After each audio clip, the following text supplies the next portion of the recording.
جناب مسیح حی القیوم ہے۔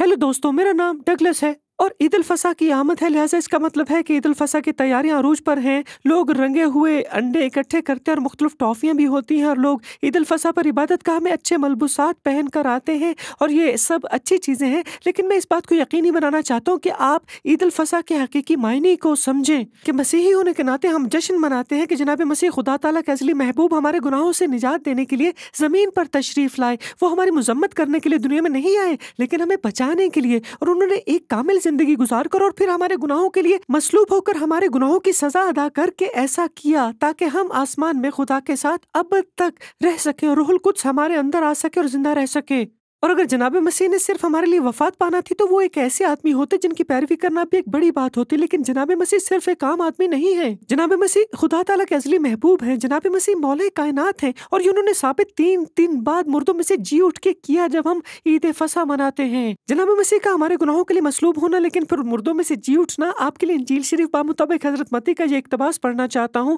اور یہ اس طرح ہے: سبت کے بعد ہفتے کے پہلے پو پھٹتے وقت مریم مگدلینی اور دوسری مریم قبر کو دیکھنے آئی، اور دیکھو ایک بڑا بھونچال آیا کیونکہ خداوند کا فرشتہ آسمان سے اترا اور پاس آ کر پتھر کو لڑکا دیا اور اس پر بیٹھ گیا۔ اس کی صورت بجلی کی مانند تھی اور اس کی پوشاک برف کی مانند سفید تھی، اور اس کے ڈر سے نگہبان کانپ اٹھے اور مردہ سے ہو گئے۔ فرشتے نے عورتوں سے کہا کہ تم نہ ڈرو، کیونکہ میں جانتا ہوں کہ تم یسوع کو ڈھونڈتی ہو جو مصلوب ہوا تھا۔ وہ یہاں نہیں ہے، کیونکہ اپنے کہنے کے مطابق جی اٹھا ہے۔ آؤ یہ جگہ دیکھو جہاں خداوند پڑا تھا، اور جلد جا کر اس کے شاگردوں سے کہو کہ وہ مردوں میں سے جی اٹھا ہے، اور دیکھو وہ تم سے پہلے گلیل کو جاتا ہے اور وہاں تم اسے دیکھو گے۔ دیکھو میں نے تم سے کہہ دیا ہے۔ اور وہ خوف اور بڑی خوشی کے ساتھ قبر سے جلد روانہ ہو کر اس کے شاگردوں کو خبر دینے دوڑی، اور دیکھو یسوع ان سے ملا اور اس نے کہا سلام۔ انہوں نے پاس آ کر اس کے قدم پکڑے اور اسے سجدہ کیا۔ اس پر یسوع نے ان سے کہا ڈرو نہیں، جاؤ میرے بھائیوں سے کہو کہ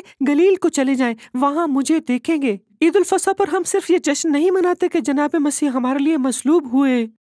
لیکن یہ بھی کہ وہ مردوں میں سے جی اٹھے، اور جب وہ مردوں میں سے جی اٹھے تو انہوں نے ثابت کیا کہ وہ حق پر تھے۔ انہوں نے ثابت کیا کہ وہ مولا کائنات ہے، اور مردوں میں سے جی اٹھ کر انہوں نے گناہ اور موت پر فتح حاصل کی، اور انہوں نے یہ آپ کے اور میرے لیے کیا تاکہ ہم نجات پا سکیں۔ لہٰذا اس عید الفصح کے موقع پر مجھے پوری امید ہے کہ آپ نجات کے اس مفت تحفے کو قبول کریں گے جو جناب مسیح نے اپنی زندگی کا فدیہ دے کر فراہم کیا، جو کہ واقعی بہت اہم اور بڑا تحفہ ہے، اور یہ کہ آپ عید الفصح کا حقیقی مطلب یاد رکھیں گے۔